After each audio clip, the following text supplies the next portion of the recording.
So, good day everyone, and welcome to yet another powerful session of NDT Talks, the platform where global experts share insights, innovations, and honest conversations shaping the future of inspection. So, today's discussions dive into one of the most persistent challenges in asset integrity: corrosion under insulation. Hidden, complex, and costly, CUI has long been one of the industry's toughest threats. But with advances in non destructive testing and monitoring technologies, the industry is finally starting to reveal and address what's been concealed for decades. So, our session today is titled CUI: How the Industry is Revealing Hidden Threats in Non Destructively. And to unpack the topic, we have an exceptional panel of global leaders and experts. First is Mr. Mohammed Abufour, a visionary in the NDT field with over 40 years of experience, a lifetime member of ASNT. He has pioneered advanced inspection methodologies and technologies across the oil, gas, and energy sectors, redefining how the industry detects and mitigates hidden damage mechanisms like SCC, HIC, and CUI. We have Dr. Nabhani, Head of Materials and Corrosion Engineering at Petroleum Development Oman, with extensive experience across material selection, corrosion management, and project leadership. He brings both the technical and strategic perspectives that drive effective corrosion control in complex environments. Then Mr. Manoharan Venugopal, CEO of the for Non-Destructive Evaluation at IIT Madras, with over 35 years of experience spanning in research, system development, and industry applications. He has led pioneering work in CUI detection using microwave methods, digital radiography, and guided wave ultrasonics, bringing scientific innovations with industrial practicality. And leading today's discussion is our moderator, Mr. Brett Davis, Director of Strategic Solutions at Composite Inspection and Consulting. With deep expertise in inspection technologies and standards, Brett brings a grounded and insightful approach to facilitating conversations that matters.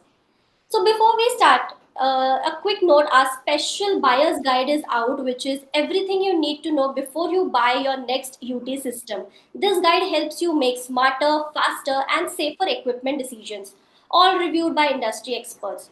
If you haven't downloaded it yet, I encourage you to grab a copy after today's session. It is available on our website.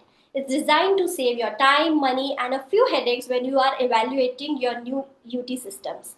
So I'd encourage everyone who have joined us live today to make the most of this session. Share your questions in the chat as the discussion unfolds, and we'll aim to address a few towards the end. So without further ado, let's get started. Brett, the floor is all yours. Oh Lord. Okay. All mine? No, I'd rather not have the whole floor. So I'm gonna pass it on to this awesome team of personnel that we have here that we're discussing this topic with. Um, so of course, first off, I want to thank everybody to come in here to NDT Talk today on corrosion under insulation. Um, you know, as we all know, if you're here, you probably have addressed this problem, and we can definitely learn more from each one of you guys today on how we're tackling this issue. I think it was back in 2010 when I actually first was approached to discuss about cups and CUI and touch point corrosion. So there's various versions of corrosion issues that we're dealing with, but unfortunately, this one today is corrosion under insulation. So I'm excited to get things kicked off with you guys, and I'd love to open the floor, and ask the one question on how does CUI differ from other types of corrosion, and why is it why is it often more challenging to detect? Because I can tell you a story of mine, which I'm sure I'll get to, but we'd love to hear from maybe perhaps Mr. Manoharan. Please share your position. Yeah, so yeah, I worked with refinery industries in India to really finding a solution for the corrosion under insulation problem. It was almost 10 years. So currently I'm not working, but I understand the refiners issue in corrosion under insulation. The difference between the corrosion, process corrosion, and CUI is the process corrosion can be easily model it, and by monitoring the process, we can exactly identify the problem. But corrosion under insulation, it is a external corrosion hidden under insulation and the claddings. So that is the issue. And it is the pipelines in refinery, if you see, it is hundreds of kilometers, around 60% will be insulated. So where to find? So that it's a hidden corrosion. Where to find it? It's a huge volume, inaccessible locations. So that is the real challenge in CUI inspection. I forgot to turn my mic back on. Mm, mm, Thanks for sharing. And yeah. Mohammed, please, if you would, what are you doing right now? Like to, how are you guys overcoming the fact of, detecting this issue? What is it that you guys are using? Well, from day one, first of all, thanks, thanks for, for selecting me for to join this NDT talk, and it's my pleasure to talk to you and the rest of the team, and also thanks for everybody who join us in this talk. We will learn from each other, our experience, and it's good, to share the knowledge between each other because we are coming from different, different area, different region. We're facing different, problem for the CUI. From day one, as you mentioned, by, I've been in the NDT all my life. So from beginning, we know that CUI it's a hidden, hidden. You cannot see it. So the company I work for, we have an offshore, inshore, LNG power plant. We have a lot. So at that time, we used, just visual inspection and to make sure that insulation is installed properly so there is no leakage, especially here in my region where I live.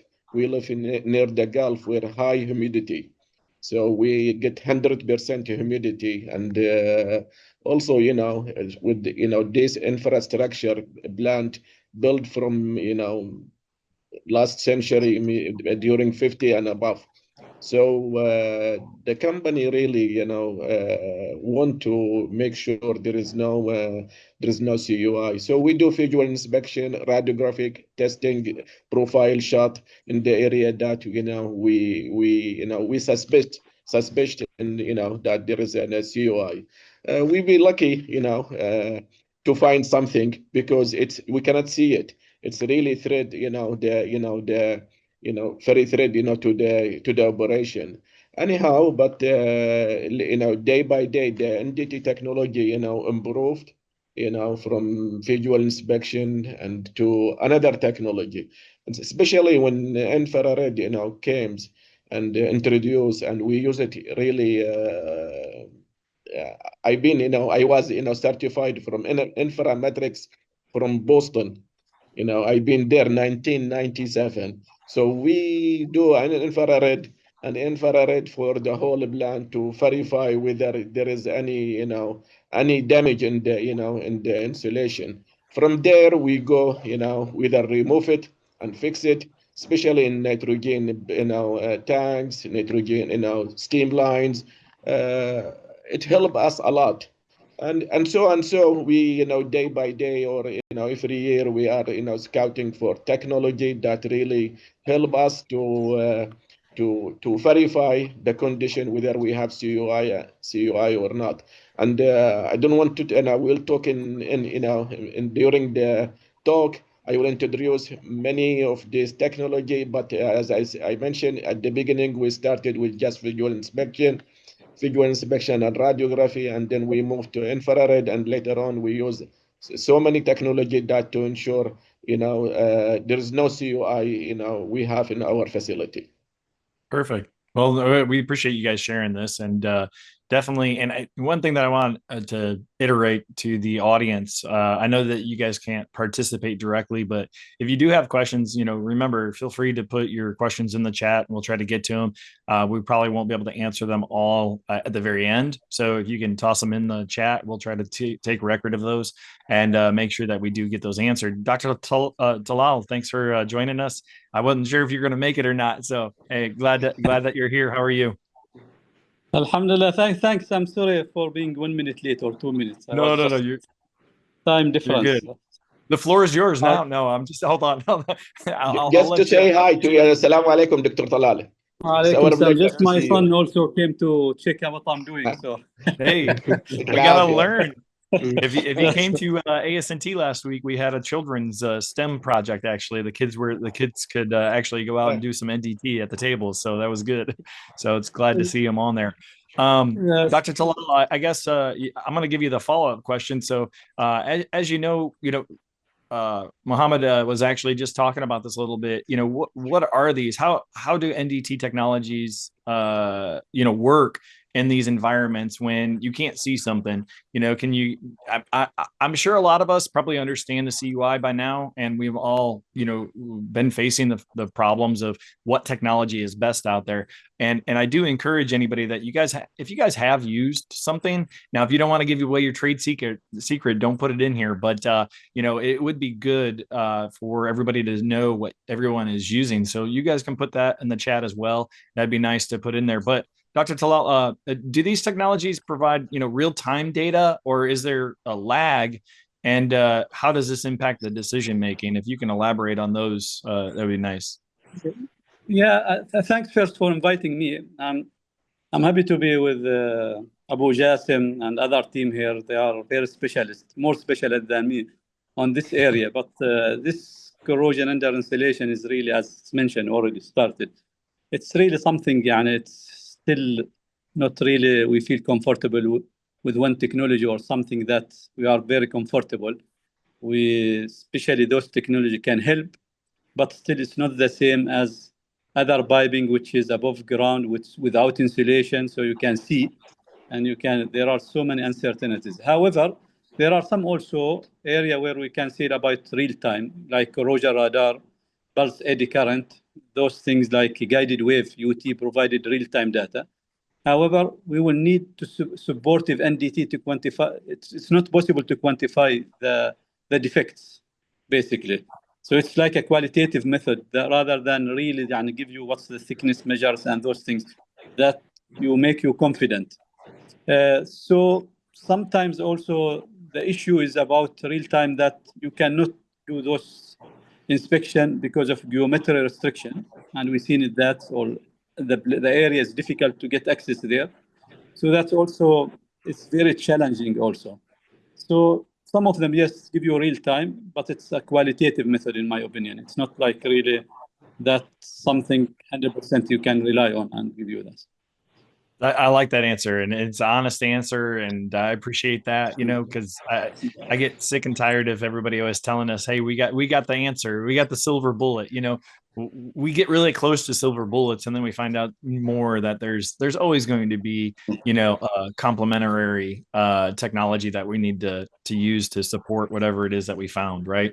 So Mr. Manoharan, what are your thoughts? What is it that you're using in order to address these and identify these these problems? Okay, so I'm not the user, I am the developer, but I will give an overview of what is available. Just I can divide into two type of technology. One is we can quantify the wall thickness measurement.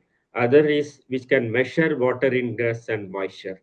So quantification can be spot or it can be over long range. Spot measurement, we use, computer radiography or digital detector arrays or film radiography. With the tangential radiography, there are ISO standards available for that to accurately measure the wall thickness loss. Pulse eddy current is another method used for quantification, but it gives the average thickness, which may miss the pitting corrosion. Long range, if you take guided wave UT using piezo or magnetostrictive sensors. For moisture or ingress detections, microwave is one of the method used, which can be used pipe as a structure, as a coaxial waveguide. By using that, we can measure water or ingress direction over 30 to 50 meter. Another the corrosion radar, which uses a radio frequency waves, they don't use a pipe as a structural waveguide. They have a wire sensor and some coaxial cables, which can measure both moisture as well as the corrosion rate. Both can be measured. So yeah, there are various technologies, but as I said, not single technology will not really solve the problem. It has to be an approach of CUI toolbox, which can be a continuous monitoring, the moisture detection with some spot thickness measurement. Like radiography cannot be used for, it can be only used for pipe, but for tank and other big structures, it is not suitable. Then in that case, we have to use the pulsed eddy current, or Compton backscatter imaging is the another one. Perfect. Well, we appreciate that response, and again, I like these honest answers. It doesn't seem like you guys are focused on. We always hear from OEMs, and I'm sorry to say it like this, but we hear from OEMs, and everybody wants to talk about how glorious their equipment is, but everybody wants to limit, what the cons are, right? What the problems are with their equipment. They don't really share that information. So it's nice to hear you guys talk about also the issues that you run into with other technologies. I want to throw this one out there because it kind of ties into what you were just talking about, which is we do have a question on the board, which is talking about predictive CUI monitoring with permanently installed wire sensors that transmit some moisture and corrosion data remotely. And I know you kind of just touched on that. Do you want to go ahead and elaborate a little bit on this? He's just wondering what he or she, I'm not sure, what their intent is on this question, but I guess they just want to know, what's your opinion? What's the accuracy? What kind of response time do we have? And, what type of information can we obtain from that? This question to me or Mohammed? You can take it. I know, Mohammed, you're going to want to take the next one. Okay. Yeah, I think Mohammed would be better. I think they are using this corrosion radar technology. I think he will be the right person. Yes. Okay. All right. Just let me, after we introduce the infrared, we introduce also Lexi profile and open vision. We use it a lot, especially for ground level, piping to verify if there is any CUI. Although they are limited, to 1 inch up to 14 inch, but really it gives us, especially in the open vision, a real time to verify whether we have CUI or not. As you mentioned, and mentioned also by my colleague, for this, type of, of damage mechanism, it's always, we prefer to be complementary with other technology. So whenever we find something, instead of removing the insulation, we just do a radiography. And those two really, it help us. And also the industry now, they move to whether, as mentioned by Dr. Talal, corrosion radar or sensors. Sensors really, it help us, to focus in the area. It covers around 2 meters around. In fact, I'm in discussion with one company, they have robotics with digital radiography. We already use it here in Kingdom. This robotic, which moved from on the pipe straight line, only straight pipe, to verify whether we have corrosion or not. And to provide Dr. Talal provide really qualitative quality measurement of the wall thickness, if there is any reduction in the wall thickness. The sensors that we put in the area, still they have some limitation with the with the complex geometry, like elbows, reducer and others. But in this company that I'm discussing now to bring him to the kingdom, maybe we'll visit Oman to introduce to you Dr. Talal. They have really, good progress, using this robotics with the digital radiography, that the robotics move on the vibe, and whenever they have, suspicious in moisture or something, it can take, it can take a spot shot on that area and give you precise measurement. And this, it's really a good moving from screening, like guided wave, to verify the maybe at 20 to 50 meters whether we have corrosion or not. This robotics, in fact, we approved two company. One, they have one from US, Arix, I think. They are here also. They have a service provider. They did only straight line, but the problem they have only limited to 14-inch. The other one, they have no limited, even with 36-inch. We did with one company, they do tangential to the because we have some of the insulation is really thick. I think it's only us and in Alaska, and we really get a real-time inspection that I can take the data and send it to you, Dr. Talal, in the office, to tell you that we have something there, and we have to do to develop the required action. So the technology is moving really. I agree with you, Doctor, that we need something that really every time we start with screening, but we like to have a measurement so we can do the correct decision. So the technology, whether for for the CUI ground level, we use those type of Lexi profile, CFU, or open vision. And for those, vertical or horizontal overhead line, we use those robotics. It helps us to maintain that, at least we feel that we don't have any CUI. So I am sure, in the future, it's coming more and more, especially with the sensors. Sensors really, I saw so many development, and this type of sensor about the coverage, because it's very really, we did one trial. It's very easy to install those sensors, put them there, and with the analytic, and workstation, they send, the information to the workstation, and you can monitoring it, even, Dr. Talal, with your mobile.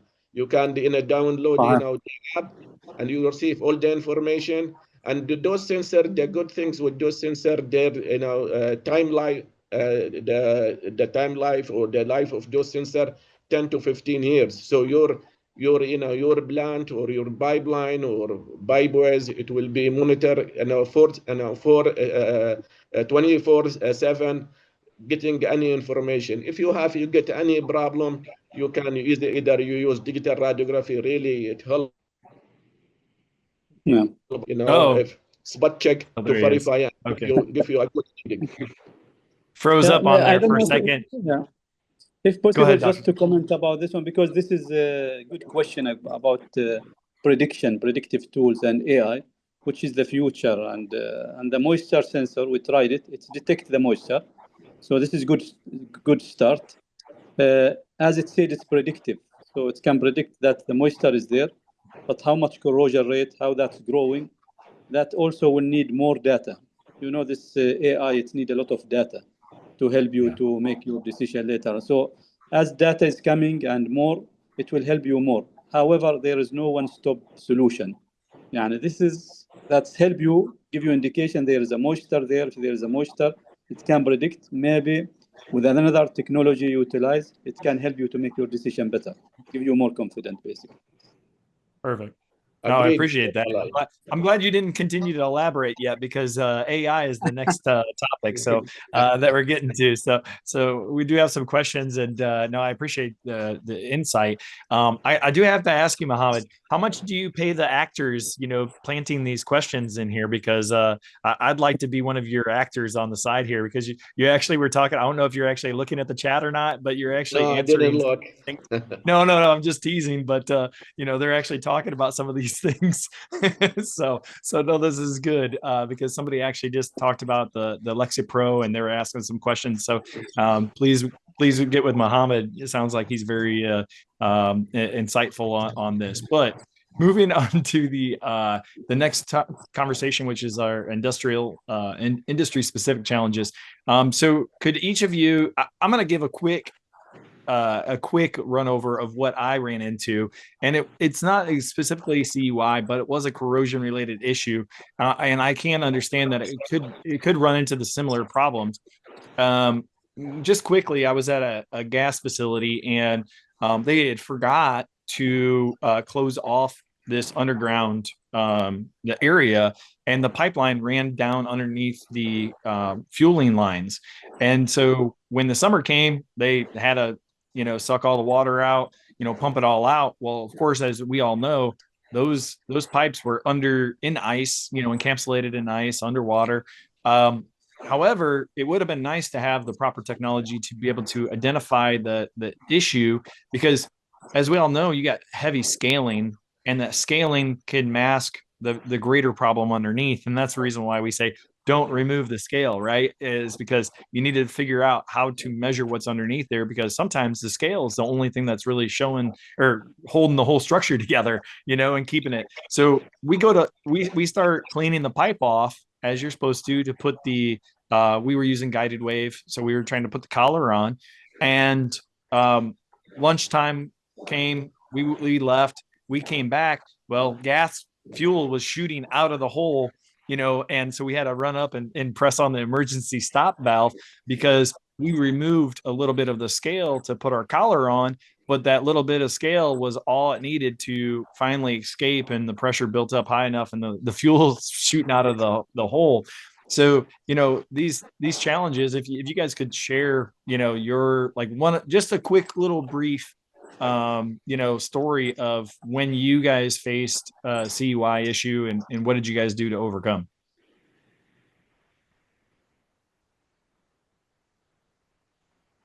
Doctor, I don't know who wants to go first.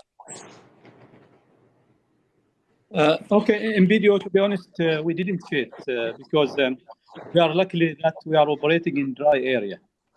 So we have insulation, then the purpose of insulation to maintain the heat of those pipes, and also the purpose of insulation sometimes even to protect from people. I saw some insulation even to protect more about people and those things. We noticed also one thing happened recently. There was a leak from one area, and it touched those pipes, which is very hot pipes, uninsulated. Those pipes uninsulated, but they are very hot. And at the temperature 170 or 80, it ignites fire. So now the team decided to do insulation now. It's the opposite. We used not to insulate it because it's dry area. People, we thought they are not going there, but we had another issue. So the team decided to insulate those ones to protect that one. The good thing for us, because it's dry environment actually in the desert, we didn't have those issues. And the only sometimes you are worried about condensation, which is really sometimes a challenge for us, because when there is condensation, you go and do inspection, either you need to open those insulation, and people are really resistance, because sometimes you need to shut down even, or because of the temperature and those things. And that's really very sometimes challenging for us, to be honest. Now we came up with the idea of that like window. We make just one area to open, and you check and you do the UT just to help you. But to be honest, we didn't have that big issue like what you mentioned already. Maybe because we don't have that humidity there. That's created the issue, probably. No, you beat me to it though, because I was going to ask you about condensation, because as soon as you said, well, we have dry areas, and a lot of people don't think about that. They think, oh, rain, water, like in the environment, but they forget that the environment it's in can produce water underneath the insulation already, right? So all it takes is a different, differential of temperature. So no, it's very good. I'm glad you brought that point up, and hopefully more people that haven't thought about that now will. so Yes, that, and we put it as like part of IOW, integrated operating window, to ensure that condensation, if it's happened, is already known because of the temperature or something. There's a different temperature on that time. We know there is some condensation, so we do it brief rather than we wait until something really find bigger happening. And right. also mentioned about that's moisture sensor. We tried it also. So sometimes it's give something when we face those issues. So we do it much earlier, to be honest, proactively, rather than waiting for something to happen. Do you find that the moisture sensors, do you ever get false positives?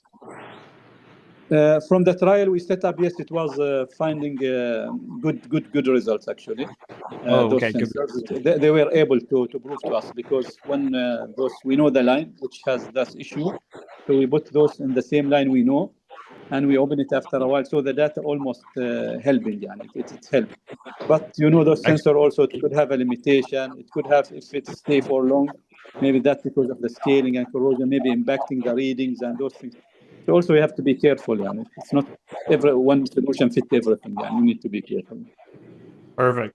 Mr. Manoharan, can you give us an example? I mean, it sounds like you're more behind the scenes kind of guy. So, helping us do R&D. So can you give us an application study maybe that you worked on that Yeah, I will give one of the application study where our center has worked on. So one of the problem in CUI, the corrosion under pipe support, that is something very unique. I think all the technology what we talked will not work for there, especially the corrosion under pipe support. So for that, our center worked on Professor Krishnan Balasubramaniam, who was the center head here. So he worked on higher order mode clusters. It's a guided wave technology. So this is specifically used for corrosion under pipe support.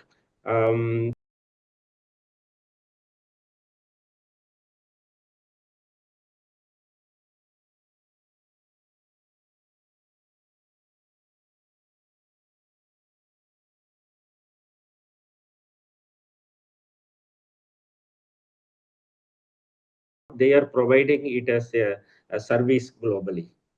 So this is the corrosion under pipe support comes under, okay, it's one of the corrosion under insulation problem. excellent. Thank you. Yeah. Dr. Is it Venkat? You said SCON?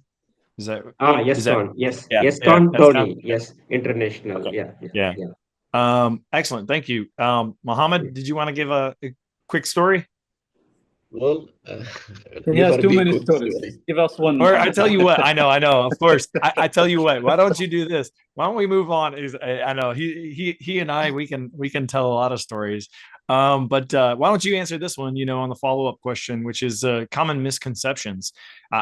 We all know that everybody wants to believe that something does work, and when it really doesn't.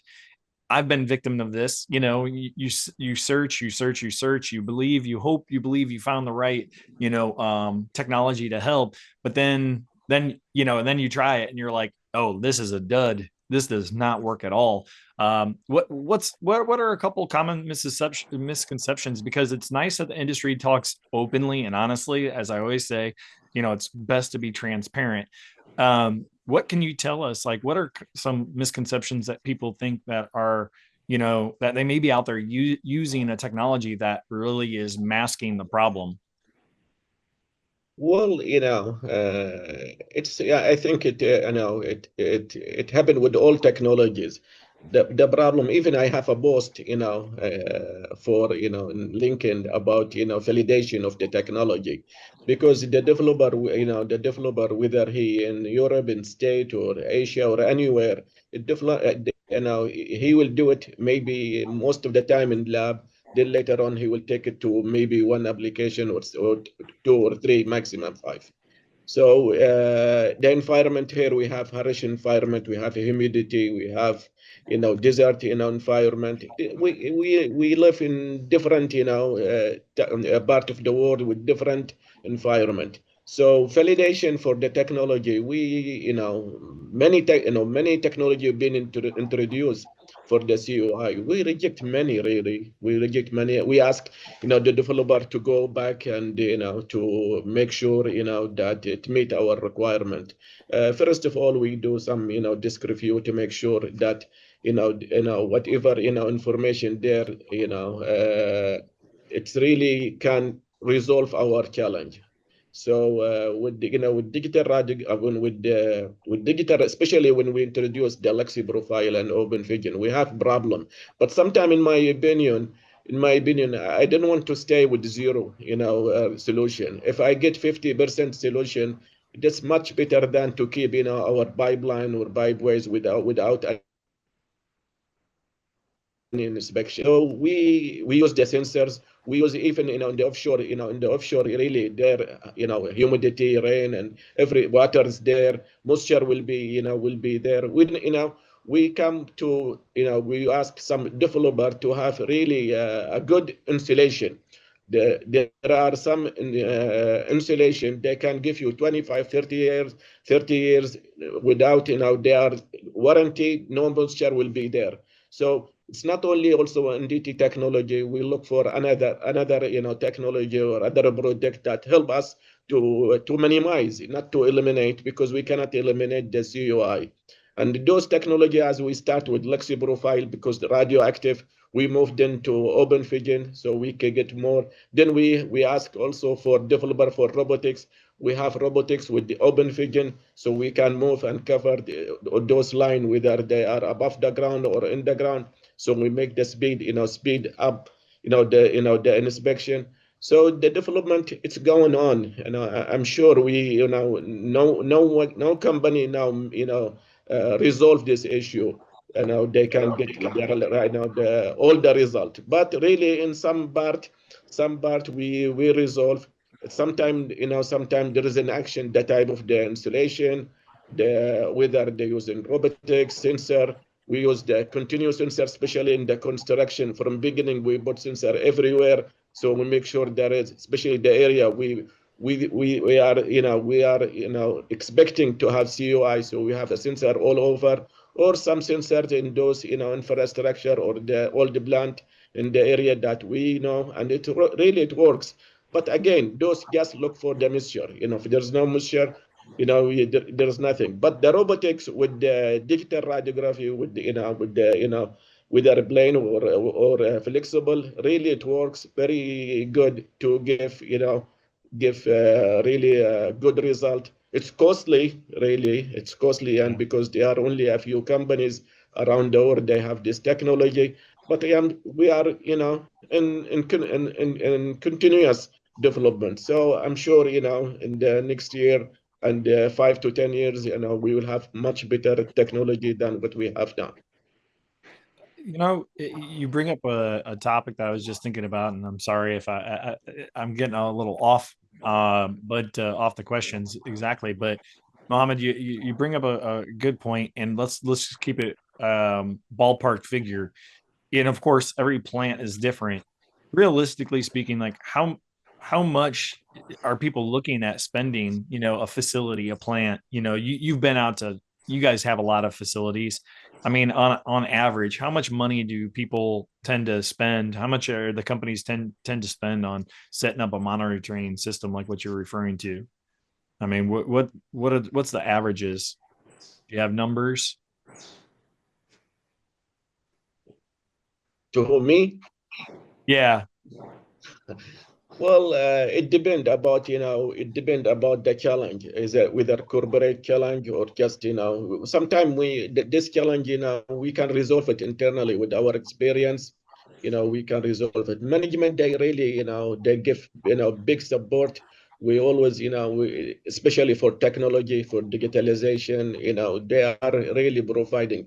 But they are looking for something that really it helps the company to ensure safe operation. So there is no, there is no, we have like a system, to whatever technology, being, introduced. We have to do validation. We have to also, calculate the cost saving, the NPF, whatever, in the future.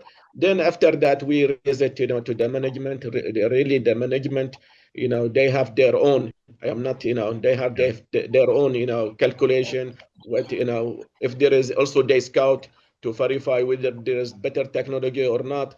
But at the end of the day, they are really very big support, regardless the investment they put.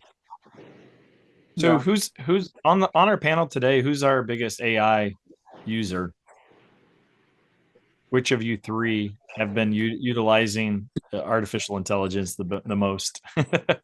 Is that you, Dr. Talal? Because you brought it up earlier, so I was just wondering, would you like to tackle this topic? Yeah, I can talk about AI and machine learning, but to be honest, the problem with oil and gas, they are not very fast in the implementation of those technology compared to other industry, and that's fact. I mean, I stated already to many service providers and those things. It's going slow. However, now it started to be realized, the benefit of AI. First, I would like to say that this is something that we need to embrace, and we are going ahead. The world is going ahead. If you are not trying to embrace now, you will be left behind. And so you need something to embrace. However, we are still in the process of that one. Just also the other thing, AI, don't expect it to replace the peer review and personal competency. It will not replace people, yani. So some people, they got that also worry that if I'm having tomorrow AI, I'm not going to read any inspection, any engineers or anything. That's not true. You need both. However, it will enable me to analyze huge data sets, patterns that need months of analysis, for example, and also sometimes the prediction of corrosion behavior. So those the role of AI actually to help us. Currently, we are in the discussion. Actually, we haven't started yet to use it as a predictive tool for our inspection. Let's put it that way, because we have a lot of data. And if you see the industry, we are working for 30, 40 years. So the data is there. It's just how to utilize those data, which is the next step. We are just embracing probably next year about digital twin. And I think that's also one of the game changer, where those have this permanent NDE or UT spots. It could be, of course, under insulation, or it could be on the normal pipe even as a trial. And then you can see the data, real data at your office. So that's just give you the start of those one. But there are some other things, but to be honest, still for us in video, if I talk about video, we are getting there. We formed a big department this year, actually, to start to focus on the technology, because we know that the world is going that direction. And of course, you need first to invest, and that's sometimes people are reluctant, because you need to put money in front, and then you will get the benefit later. You don't get the benefit immediately. Some quick, of course, there are some quick wins that you can get from AI. There are some that you will realize later, and that will help you really. Like especially if you want to optimize your maintenance and inspection, which add a big value to the company later on. That's currently what we are working in video. No, I appreciate that response, and it kind of leads into the predictive maintenance question for follow up, which is, do you truly feel that, because you kind of insinuated a little bit that we as people probably are never going to go away, right? But do you feel like the predictive maintenance is it actually aiding? Is it improving, or have the historical trends that we've been documenting over the years still aiding into the predictive maintenance algorithm, or is AI actually improving those for people for facilities? Yeah. So you want me to respond? Yeah, I was just wondering if do you agree with that? Yeah. No, yes, well, because if you see about inspection, it starts with time inspection first.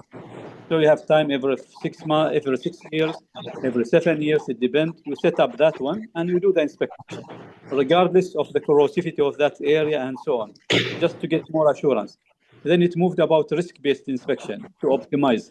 Risk-based inspection, you calculate the risk, which is consequence, likelihood, previous inspection data, what's happened to the environment change, and so on, and you put the inspection date. Now, this predictive tool, it's more advanced. It will save you a lot of money, a lot of man hours, and it will give you really the focus, because now the challenge in the industry, if you have like 600,000 tags to be inspected, that's a huge number. Those predictive tools to tell you where you need to focus your inspection, because there are some prediction based on the environment condition change, based on the aging facility of that piece of pipe, based on the result of the data before that collected data, that you need to focus there. So you send the inspection to that area rather than do like normal before. So you will save a time, cost reduction, environment friendly operation, because you will not need to spend so many crew there, and it's more safe because you don't expose people. The other thing, what's happening now in the industry about cost reduction in the unit operating cost, and that's really, and now it's happening. All the oil and gas operators, they want to make it to maximize the money, especially in the time when there is the oil price down. You see, the first thing to sacrifice when the oil barrel is very low is to sacrifice those inspection, because they say let's defer it, and that's, you see, if you have this predictive tool, you will know how to focus, so you will be minimal your inspection. So it's adding a lot of value. That's how I see it now, to be honest. Oh, I appreciate that. And anyone else have anything to add briefly before I ask the next question? I think Dr. Talal, whatever he said is, this is the approach for the oil and gas worldwide. And he provide full information. And I think we do the same things here. Perfect. No, that sounds good. So that leads us to our next and final question before we get to the rapid fire segment. So, and then also to the audience's questions. Looking ahead at what innovation and technology that we've been talking about, as we revolutionize the way that CUI is detected and managed over the next 5 to 10 years. What type of, I guess, I know that we kind of discussed this briefly about what real-time monitoring and automated solutions that we're running into, but realistically, are there any that are on the brink of, opening up the doors that anybody here has researched and really, taken interest in, that maybe the industry as a whole should consider evaluating? Any new technologies that everybody's excited to talk about? Yeah, I can little bit brief about it. Regarding this corrosion radar, actually, I worked almost for 10 years on using microwave for moisture or water ingress detection in insulation. We used pipe as a structure. We were close to really detecting moisture and water ingress over 30 meter. So one of my friend who was working with me, Dr. Praful Sharma, he moved to UK for his PhD. After completing his PhD, he started this corrosion radar company. So we were colleagues at GE Research for almost 10 years. This corrosion radar, what they use is radio frequency, but they don't use the pipe as a waveguide. What they have done is a wire and a coaxial cable. Through that, they will send the radio frequency wave, and these cables can be permanently installed over the pipe under the insulation. So if moisture enters at any location over almost 50-meter length, so it will be able to tell you where the moisture or water ingression happens. and also if it's a sacrificing cable which they put it, the coaxial cable. So if corrosion start happening, so it can give signal where exactly corrosion activity is more, what is the rate of corrosion. So what they do is they use some predictive tools. So they take this data and also the historical data of temperature, what type of coating, when the insulation was used, then they predict the failure, where it can happen. So that is something very, very interesting. Another company, they use microwave as a I think it's a 3SI company. They use pipe as a waveguide. They send microwaves for water ingress detection, and they also have some predictive tools. Yeah, I think these two companies, I think it is the new technologies which is worth exploring. Oh, we appreciate that insight because oddly enough, I'm using microwave. We're looking at microwave testing for other applications for fiberglass, to inspect through fiberglass and look for void content on wind blades, actually. So it's interesting to hear that it's actually being utilized for insulation as well. And we have considered that for water ingress in helicopter blades. So I deal a lot more now today than I did in my past in aerospace and space applications rather than in oil and gas arena. So we appreciate that insight. So we gotta close up here soon, and so we're gonna get to the rapid fire segment. I'm just gonna actually bring up so very short, brief answers. Everybody give a response the best way that you can. If you guys are ready, hopefully you can understand me and I articulate this well, and then we'll try to get a couple of these questions in the chat answered as well. So, what's the number one challenge with detecting CUI today? In my opinion, there is no one-stop solution, as I mentioned earlier. So you cannot say this method I detect full stop. There was always mix up and build up, and confidentiality always how you confident you need to try maybe 2 or 3 tools to complement each other's, or naked eye all you open it. But there is no one-stop solution that you said I can give you assurance. Excellent. What is CUI versus other types of corrosion? Which type of corrosion mechanism do you find the most difficult to detect? Environmental corrosion. Yeah. Go ahead. Go ahead, Dr. Talal. No, you go first because you have so many things. I believe environmental corrosion cracking is more worse, than CUI, because whenever there is a cracking, it will lead to the failure. You should have, or you must have, the right technology before this develop, especially if you know what type of crack, it will develop in that particular application. So, that one, I know, corrosion under insulation or CUI, it's a silent, problem. But the other one, the cracking, it's like a cancer. It's, if it's there, you have to find it. It's more, I believe it's, more important than the CUI. Both are, both are really, enemy to the, to the operation, but environmental corrosion cracking is worst. Perfect. To hear from each one of you, this is going to be the final question, and just give us your favorite NDT technology that you can't live without for CUI. What's your go-to technology?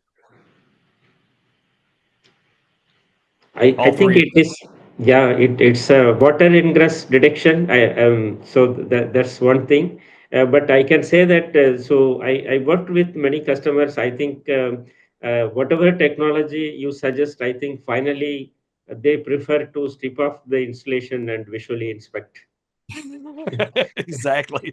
Just take it off anyways, let's just strip it down. Mohammed, what's your favorite? Maybe I disagree, because we sorry for that, Mr. Moharan. Now with the sensor, it's just no need to remove, those not NDT. Yeah, you put the sensor looking just for moisture, but really robotic with digital radiography or computed radiography, it help us to give good information. Although we didn't prefer, not prefer. It's really time consuming, but at least to focus that for the time being, the robotic with digital radiography, at least I can cover most of the area that I can inspect and verify there is no corrosion, and provide me measurement of if I have reduction in the wall thickness, other than taking a guided wave, just screening, or the ED current. It's good, but it's handheld. You will do only a small area in the ground level. So digital radiography with robotics, it can move from the ground level to the top overhead line and verify if you have any reduction or any a problem with the insulation. Yeah, and we all Yes, know. I I mean, agree with you. I agree with you. Yeah. okay. No, great. And we all understand, my background is electromagnetics. I've been doing it for the last 20 years as well as UT. So, but and we all understand that you have to understand that it's great to look at the pretty pictures that people show you, present to you, but then when you go and actually apply it, it doesn't always work the way you want, right? And so we all Agreed. understand that as well. So I just want to say, well, let me see. Do we want to get to the audience's questions, or do we want to do the closing remarks? I do want to ask uh, our hosts as well, real quick. Ravindra, which direction would you guys like for us to go? Do you want to go Yes, with we the can take audience? questions. Okay. All right. So, real quick, I know that I saw one that was pretty interesting. It was somebody's marine application. Dr. Vijesh asked in marine steam systems exhibiting extensive external wall loss beneath insulation, what diagnostic indicators or inspection methods can be used to accurately distinguish between classic corrosion under insulation, chloride induced external corrosion, and this is a good one because you're looking at a multitude of different variables, and corrosion driven by steam leakage or wet dry thermal cycling? I mean, my thought in that is, being able to evaluate the difference between those without actually opening it up and doing a thorough evaluation.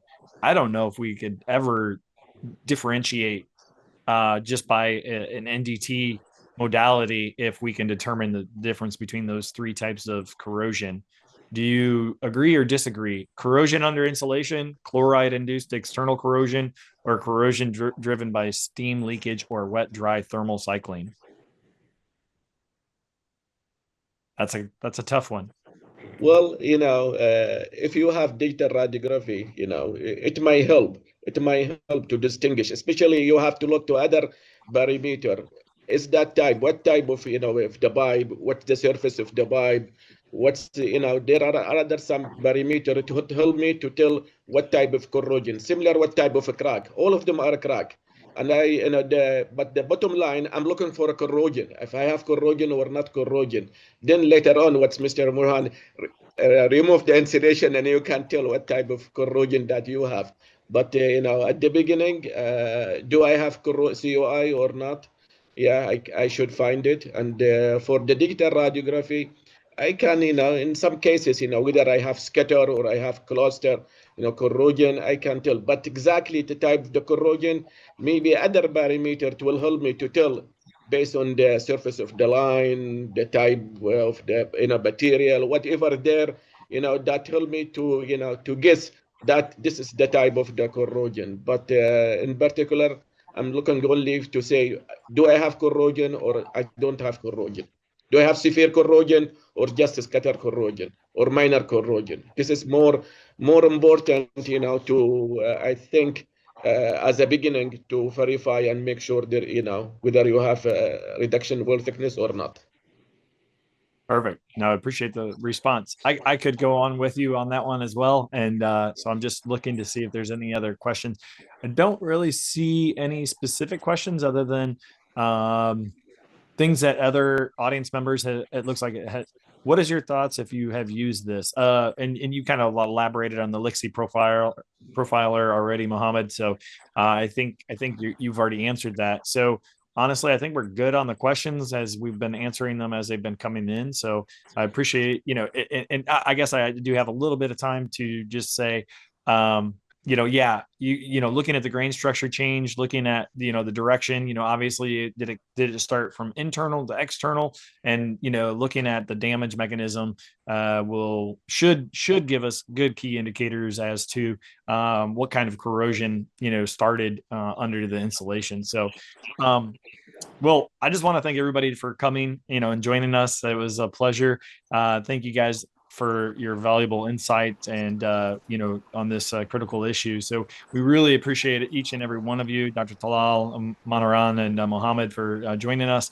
We want to ask you all to stay tuned for more discussions on NDT innovations in the future NDT Talks. So I'm going to hand it over. Thank you all. Thank you, Brett. Thank you. Thank you. We really appreciate. Heartfelt thank you to all our incredible panel, Mr. Mohammed Abufour, Dr. Nabhani, and Mr. Manoharan Venugopal, for sharing decades of experience and deep technical knowledge on how the industry is tackling CUI non-destructively. And of course, a special thanks to our moderator, Mr. Brett. This session couldn't be more interesting without you. Like, it was an insightful, but it was it was having humor also. So thank you for guiding the discussion with clarity and curiosity. So, from advanced ultrasonic methods to digital radiography, from material strategy to data driven inspection, today's talk truly showed that technology and expertise together can make the invisible visible. So, thank you to all the audience for tuning in and engaging. Your presence, curiosity are what makes NDT Talks such vibrant knowledge sharing platform. Don't forget, you can download our free buyer's guide, everything you need to know about before you buy your next UT system to help make better equipment decisions. So stay tuned for our next session. And until then, keep learning, keep inspecting, and keep innovating. Thank you, gentlemen. Have a great day. Thank you, Yeah, everyone. NDT stands for no dull talk. يعطيك العافية Thank you. دكتور طلال. Thank you very much. سعدنا Thank بك. you. Have a blessed day. Take care.